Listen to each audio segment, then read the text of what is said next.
नमस्कार. मी डॉक्टर सुजित सुमतीलाल सुराणा, वेद Ayurveda super speciality clinic ह्यामध्ये गेल्या 15 वर्षापासून आयुर्वेदिक प्रॅक्टिस करून आम्ही रुग्णसेवा करत आहोत. तर आज आपला विषय आहे मायग्रेन. मायग्रेन म्हणजे काय? त्याबद्दल आज आपण जाणून घेऊया. मग त्यात मायग्रेनची कारणे काय, लक्षणे काय, त्यावरील घरगुती उपाय काय, ह्याबद्दल आपण माहिती घेऊया. तर मायग्रेन म्हणजे काय? मायग्रेन म्हणजे फक्त डोकेदुखी नव्हे, तर मायग्रेन म्हणजे 2-3 लक्षणं आणि त्यासोबत डोके दुखणं म्हणजे मायग्रेन आहे. म्हणजे कुठलीही डोकेदुखी ही मायग्रेन नसते. तर आता आपण बघूया की या मायग्रेनची कारणे काय? तसे बघायला गेलो तर मायग्रेनच्या कारणांची लिस्ट खूप मोठी आहे. पण त्यात सर्वात महत्त्वाचं आहे अनुवंशिकता. जेव्हा पण आम्ही मायग्रेनच्या पेशंटची हिस्ट्री घेतो, तर त्यात समजतं की एक तर रुग्णाचे आई-वडील किंवा त्यांच्या पूर्वजांपैकी कोणाला तरी मायग्रेन होतं आणि तीच सायकल पुढे कंटिन्यू होते. त्याप्रमाणे दुसरं एक रिझन आहे की एक्स्ट्रीम क्लायमेट. जसं खूप उन्हात जाणे, पावसात भिजणे किंवा खूप थंड वातावरणात राहणे, ह्याने देखील मायग्रेन ट्रिगर होऊ शकतो. एक सायंटिफिक रिझन जर का बघायला गेलो, तर मायग्रेन हा एक न्यूरोलॉजिकल डिसऑर्डर आहे. म्हणजे काय? तर आपण स्मेल घेतो, चव घेतो, ऐकतो, बघतो, ह्या सगळ्या संवेदना आपल्या मेंदूमध्ये एका करंटद्वारे जातात. ज्याला न्यूरोट्रान्समीटर म्हणतात. न्यूरोट्रान्समीटरद्वारे ह्या सगळ्या संवेदना मेंदूमध्ये जातात. जसं इलेक्ट्रिसिटी, लाईट कंडक्शनसाठी वायरचा यूज होतो, वायरमधून करंट पास होतो, तसं न्यूरोट्रान्समीटरद्वारे ह्या सगळ्या संवेदना मेंदूमध्ये जातात. पण अनेक काही गोष्टींमुळे हे न्यूरोट्रान्समीटर जास्त सिक्रीट होतं किंवा जास्त प्रमाणात तयार होतं आणि त्याच्यामुळे मेंदूमध्ये काही चेंजेस होतात आणि त्याच्यामुळे मायग्रेन हा आजार सुरू होतो. म्हणून मायग्रेनला एक न्यूरोलॉजिकल डिसीज म्हणूनच ओळखले जाते. आता आपल्या रोजच्या दैनंदिन जीवनात पण काही गोष्टी आहेत ज्यामुळे मायग्रेन हा डेव्हलप होऊ शकतो. तर काही खाण्यापिण्याच्या गोष्टींमध्ये बघायला गेलो तर सर्वात महत्त्वाचं आहे की जंक फूड, तूर डाळ, चना डाळ, खूप आंबट पदार्थ, तिखट पदार्थ, रेड वाईन, चीज, प्रोसेस फूड, अतिप्रमाणात नॉनव्हेज खाणं, शेंगा किंवा शेंगदाणे ह्या गोष्टींच्या जास्त सेवनाने देखील मायग्रेन ट्रिगर होतो. खूप रुग्णांमध्ये असं बघण्यात आलंय की खूप जास्त ब्राईट लाईटमध्ये गेले, म्हणजे खूप जास्त प्रकाशात गेले किंवा खूप मोठा आवाज जर का तुमच्या कानात आला, तरी देखील मायग्रेन हा ट्रिगर होतो किंवा त्याच्यामुळे मायग्रेनच्या वेदना ह्या चालू होऊ शकतात. आजच्या जीवनामध्ये 70% रुग्णांमध्ये मायग्रेनचं सर्वात महत्त्वाचं कारण सापडतंय ते स्ट्रेस म्हणजे चिंता. चिंता ही अनेक प्रकारची असते. ती शारीरिक असो, मानसिक असो, भावनिक असो, ह्या सर्व गोष्टींमुळे मायग्रेन हा ट्रिगर होताना दिसतो. पण लेडीज लोकांमध्ये किंवा स्त्रियांमध्ये मायग्रेन जास्त होण्याचे प्रमाण काय आहे किंवा का होतं? तर स्त्रियांमध्ये पाळी येण्याच्या 2 दिवस आधीपासून ते पाळी गेल्यानंतर 2 दिवसांपर्यंत मायग्रेनच्या वेदना ह्या खूप जास्त प्रमाणात असतात. कारण स्त्रियांमध्ये आजकाल हार्मोनल डिसीज खूप जास्त प्रमाणात दिसतात. जसं पीसीओडी आहे, इन्फर्टिलिटी आहे, एंडोमेट्रियोसिस आहे. ह्या सर्व गोष्टींमध्ये स्त्रियांना हार्मोनल ट्रीटमेंट दिली जाते.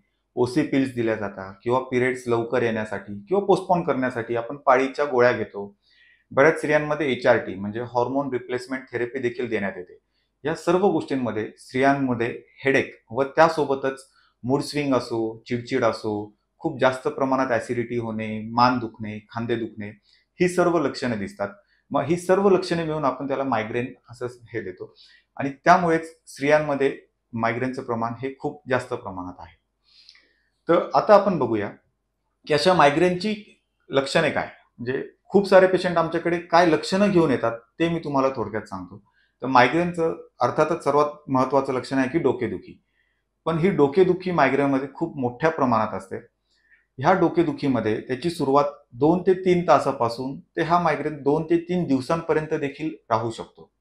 त्यासोबतच तुम्हाला ॲसिडिटी, मळमळ, उलटी होणे, छातीत जळजळ होणे, घशात आंबट पाणी येणे, मान दुखणे, खांदे दुखणे, ही लक्षणं देखील असतात.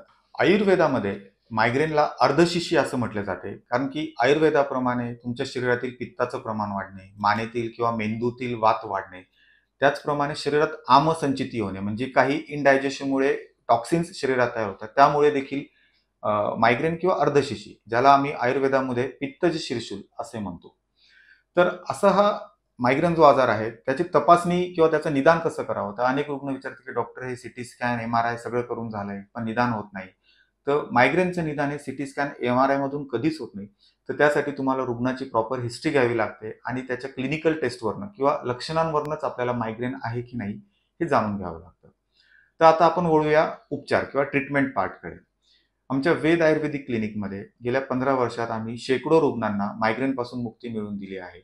त्यामध्ये आम्ही काही विशिष्ट औषधांसोबत काही दिनचर्या किंवा काही स्पेसिफिक योगासनं आहेत. जसे अनुलोम-विलोम, अ, ताडासन आहे त्याच्यात, पश्चिमोत्तासन आहे, पद्मकोणासन आहे, वीरासन आहे, बालासन आहे. अशी अनेक आसनं आम्ही रुग्णांना सांगतो.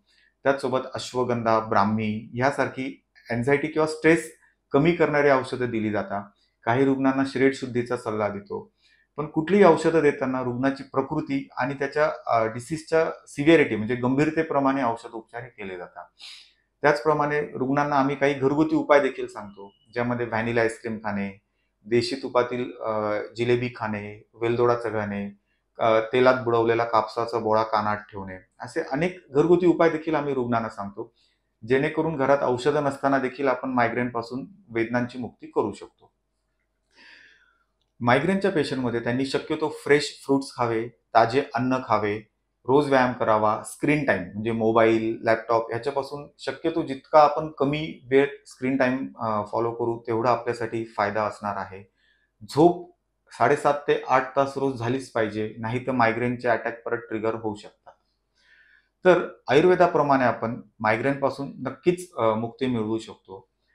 आपल्याला काही शंका असल्यास किंवा काही आपल्या आप्तांना, नातेवाईकांना, मित्रांना मायग्रेनचा त्रास असेल, तर नक्कीच तुम्ही त्यांना आमच्याकडे विश्वासाने पाठवू शकता किंवा काही शंका असल्यास तुम्ही आम्हाला खाली दिलेल्या फोन नंबरवर फोन करून कॉन्टॅक्ट करू शकता.